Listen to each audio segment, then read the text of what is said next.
So, hi, welcome to the channel, and I'm welcoming Meetak, who lives in Iraq. So, I've invited him to talk about what's really going on in Iraq at the moment, because we don't really hear in the Western media what Iraq is like to live in or what's really going on there. So, Meetak, could you give me a bit of an introduction to yourself? Thank you so much for having me first. And my name is Mithaq Al-Khatib, and I'm an Iraqi journalist who I've been focusing on Iraq and its basically issues and challenges in different aspects, political wise, security wise, etc., for the last 10 years in the country. Great. And can you tell me a bit about the situation in Iraq now? So the economic situation, the political situation, and the social situation as well, really. Well, Iraq for the last like let's say few decades, even before 2003, Yeah. US invasion, Iraq was always going through a lot of instabilities, challenges. Like you have a long history of Yeah. conflict going in the country that been going on for centuries and centuries. But basically, it's not really a black and white. There is basically we've been seeing the country getting to a kind of considerable security level. Like there's no active combat in the country for probably the Mm. longest period that Iraq have seen since around 10 years with the war with ISIS and before that invasion of the US and the coalition. And Mhm. the current Iraqi government have been marketing themselves very hard to the West that Iraq now is a stable country. It will come investments. The country is been pushing to be more democratic and more free, etc. But when we come on a lot of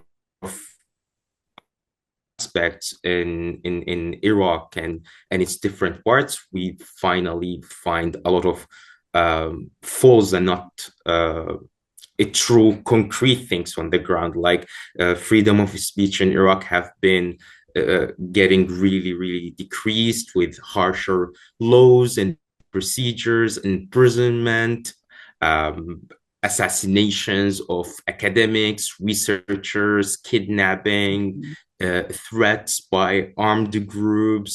That is paramilitary government-backed militias that backed by Iran. So it's a bit complicated to put this in a nutshell, but to make it more simple, that the many of the promises that the UK government, Tony Blair, the Bush administration has promised Iraq would be, pretty much none of that have happened. And Yeah. being a critical to the political system in Iraq or Iranian interference, for example, that could basically get you into trouble as a journalist and as an academic person, or even somebody who is involved in the government itself, yet alone what civilians could face by basically trying to practice very minimal ways of self expression.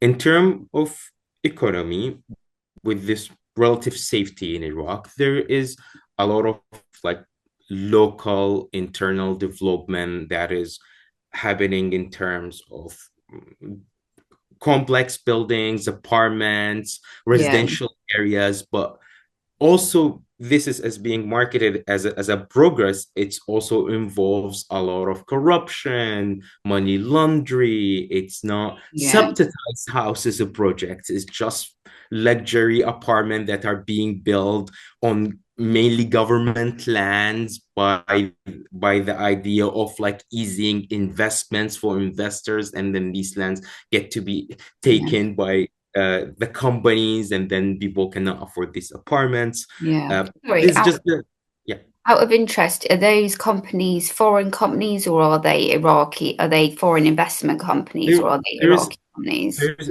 mainly Iraqi ones, also Okay. allied with foreign investment, but we have not seen an actual foreign investment that is away from oil industry that Mm, actually benefit the infrastructure of the country that eventually result in benefiting the everyday to day life to the Iraqi people. Because when I'm mm, speaking on this example, I'm not focusing on the numbers and the GDP of the country or the economical growth because it's oil related, and mm. I'm more focusing on the day-to-day people who Yeah, are lacking, for example, electricity. Since 2003, people get around average of 4 to 5 hours of public electricity per day, and there's a lot of okay. areas and parts of Iraq that got like maybe 2 or 3 hours a day, or something goes Yeah, off with no more for days. Water access, Iraq is facing an really scary and terrifying water shortages issues, uh, okay. environmental degradation, and Mm, these aspects that affect directly the health and the well-being of the yeah, people and children of this country. We have not yeah, really seen any serious international, neither local level of the government and the administration to actually address these problems. And it's the job of the Iraqi government to yeah. address this problem, not to wait on international aid. They have the money, they have the resources to do so, but they choose to not. Yeah. So would you say that Iraq is really kind of functioning as a democracy because or not really? Because I mean that was the kind of aim of the Iraq war was to bring democracy to Iraq, but it doesn't seem from what you're saying that it's really that democratic. I think I would say that instead of having a few dictators during Saddam regime who were Mm, brutal, now we have thousands of mini dictators who still want to be the next Saddam or something. We didn't get administration to say never again, we will never persecute, we will never do miscarriages of justice, we will indulge a criticism and take it on to build a better Iraq. No, it's full on dictatorship mood that basically, uh, like, as an Iraqi journalist, there is so many things I could say just to express my insatisfaction of the performance of the government that would could add me in imprisonment or end up to life threats extending to mm, my family, etc., which happened to a lot of colleagues, sadly.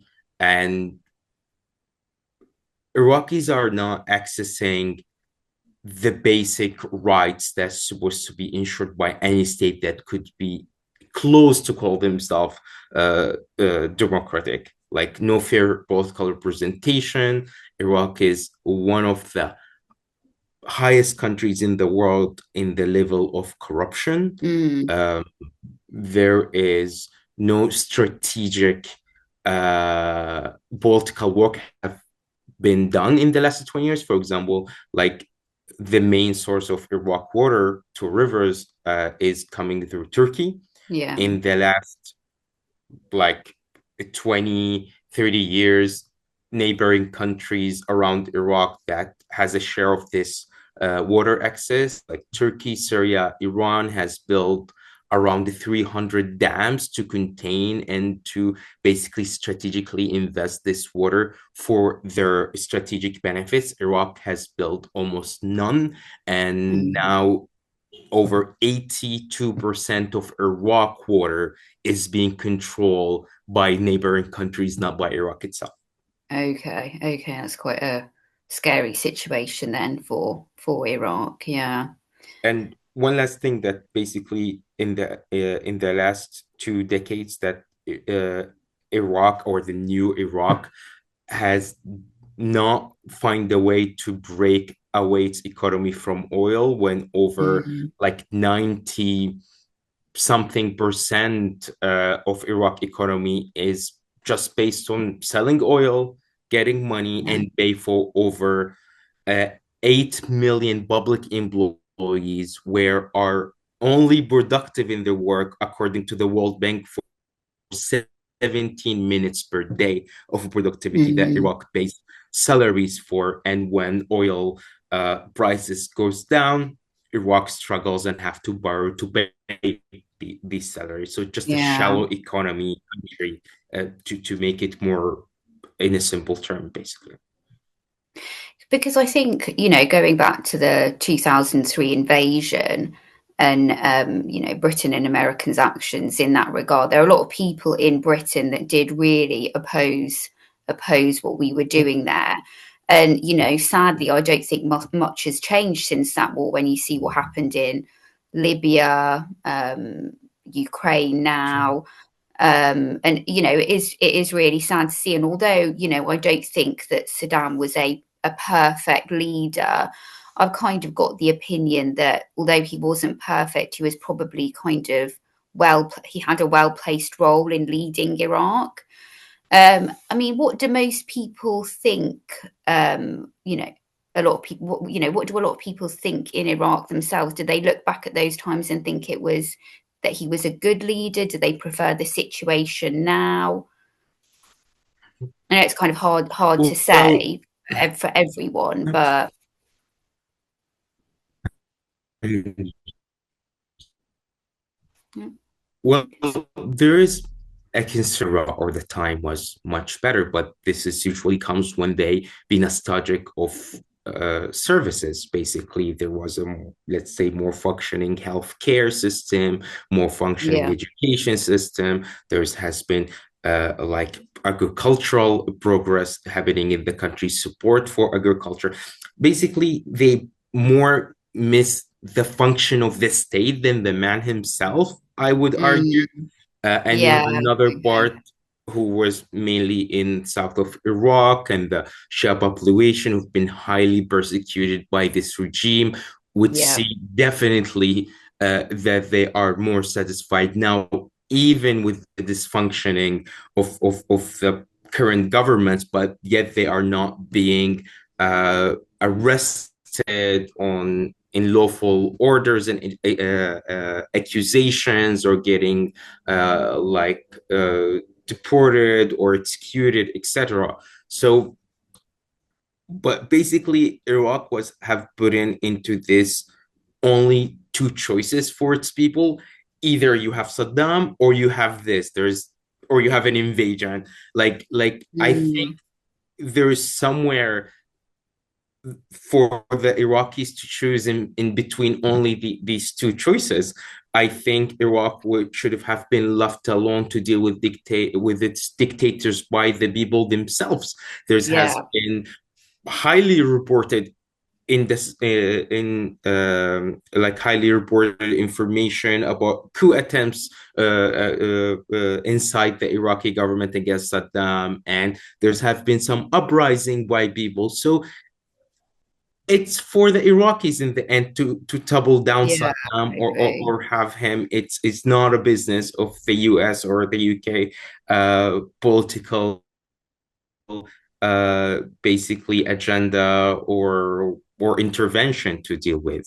yeah, But definitely, if we stay away from people personal feelings and try to lie basically some comparison that before Iraq definitely had more uh, efficient, more concrete present in the making of the decision in the region. Uh, yeah, and now Iraq is not being regarded for anything that happens in the region. That if Saudi Arabia or Iran want to bypass anything they want that could highly affect Iraq, Iraq doesn't have the diplomatic leverage or power yeah, anymore okay, to push for basically on the political or economical basically aspects and every aspect basically for yeah, any country. So okay, in a nutshell, now you have a weaker Iraqi state. hundreds of like militias that are backed by foreign countries, mainly Iran. You have a lot of American bases presence in the country. Mm. Yeah. Um, you still have interference by Iran and the US highly on the political making of Iraq and its political system, as the US built a system based on nepotism that is dividing basically the roles of the countries who become a prime minister based on their religion and their ethnicities. And this Yeah. is being marketed as a more basically equal way of representing, which that made such a deep division within the people in the country Yeah. itself. And I think that was basically the intended result from the first place, not the WMDs or giving basically rights to Iraqis or democracy, but just Mm. to end up with dysfunctioning, divided Iraq that basically Yeah. hold no more stronghold in the Middle East region and in the Arab world. Yeah. I suppose, following on from that, what's it been like for kind of minorities in Iraq? Because, reading about what happened to, say, the Yazidis after the invasion, and also the Christian populations diminished massively in Iraq. How are those kind of minorities coping now in Iraq? Minorities after 2003 due to security instability and terrorism attacks that attacked their communities. And during ISIS invasion, a genocide happened towards the Yazidis. And Yeah. now, basically, Iraq recognized it's a genocide, and yet we don't see help coming to these communities to Mm. help them to compensate like some of their losses. I mean, they cannot compensate their loss of their loved ones, but at least they are not helping them to return back to their unstable areas Yeah. because political the basically instability and the presence of a lot of uh, armed militias that are not Mm. operating within the state order. They are not giving them compensations, which basically make these communities are not being recognized and not being appreciated or given basically their rights that any state would give to its people after going something like that. But also this persecution is not happening toward minorities, it's happening toward all Iraqis in Okay. different ways. Like Shias are Yeah. also getting persecuted Yeah. by a Shia dominant government, and Sunnis too, and Kurds as well. And Okay. basically, there has been a lot of scars happening into these communities that also create division between them. But Mm. basically, what's been happening in the country after 2003, I can put it in such a basically uh, persecution that touched every aspect of the society in many ways. Yeah. Okay. And I think a lot of people don't realise in the West kind of the use of depleted uranium in the Iraq war. It was only when I started looking into it. And I mean, from what I understand, under the sanctions, when Saddam was in power, Iraq was limited in terms of like medical supplies. And then Medical of obviously, everything. medical everything, yeah. And then obviously during the Iraq war, there was, I think, like I found that it was about 2,200 tons was used during the Iraq war. And I was just wondering what effect that had on the civilian population. And also, I guess, have they not now got access to, has the civilian population now got access to appropriate medical supplies and things like that? I suppose there's two different things in that question, but yeah. Well, to answer the first part, that indeed there has been hundreds, I would say, hundreds of war crimes that have been done by the coalition, mainly the US and the British troops who were heavily present on the ground in Iraq. And we sadly have seen the use of really horrific weapons like deployed uranium shells, which basically is that when the US government used the uranium to enrich energy, basically the waste after this process of the uranium get be sold to American companies to experiment making new types of weapons with it. And weapons, they get easier to sell by these companies when they are labeled battle tested. And Iraq has turned as a battle tested ground for their new weapons. So they can basically label them as battle tested and see their effects. Like there has been weapons who've been tried for the first time by the US Army in Iraq, basically Yeah. just to test it. Yeah. And this weapons has left such a long lasting impact on people. Like in Fallujah, when they used the depleted uranium, the rate of cancer and birth defect has skyrocketed. It's still happening Yeah. until now.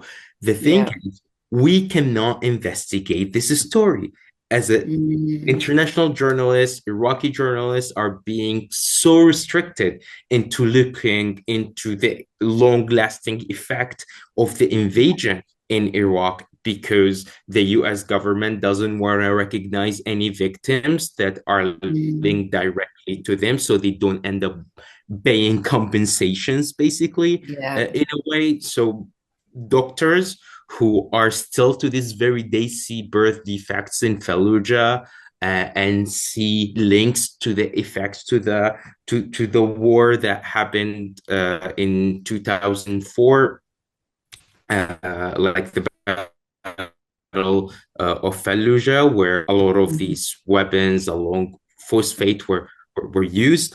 These doctors are being censored and to not give any information or express any research or concerns regarding this, basically. Yeah. Okay. And so going back to the medical supply point, does Iraq have more access to appropriate medical Definitely. supplies now? Yeah.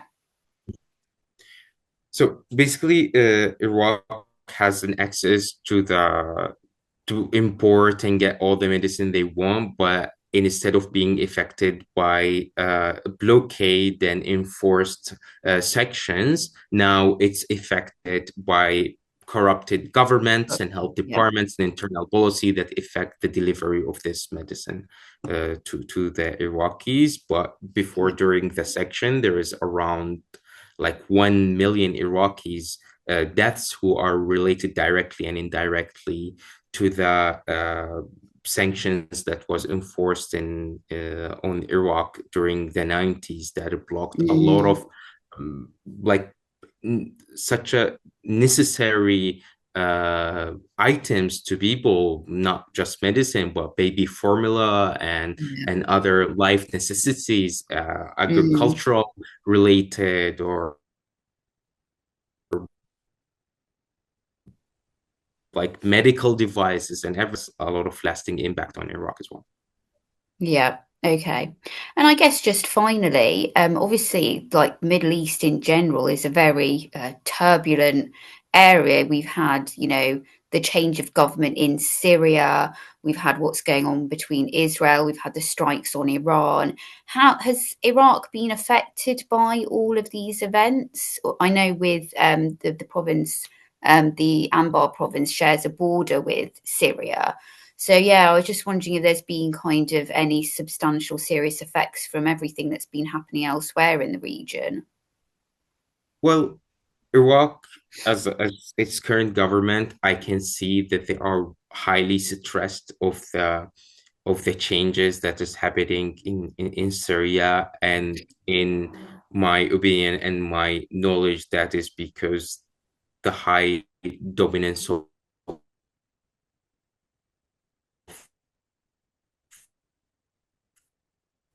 Iran over Iraq political system. And sorry, I'm just gonna wait for it to come. Mm. Sorry, it just let me check if I can make this better. All right, you can hear me well now. Yep, yep, Can you? Oh, okay. Yeah. So I'm just gonna repeat that yes. because I that think too. so, yeah. So yeah. So I think basically that there has been a lot of stress coming from the Iraqi government about the change in Syria, and because that basically changed a regime that was an ally of Iran, and Iran has a huge influence on Iraq. That is so far that basically they has so much the idea of just lobbying to push for something or pressure. It's almost close to a form of accusation Mm, in certain extents. And the change in Syria, I see it more as an Iranian problem than an Iraq problem, yeah, yeah, as there has been no any messages or signaling that this regime in Syria is intending to do anything with it, that they could work around having this new regime and the current Iraqi government or system at the time.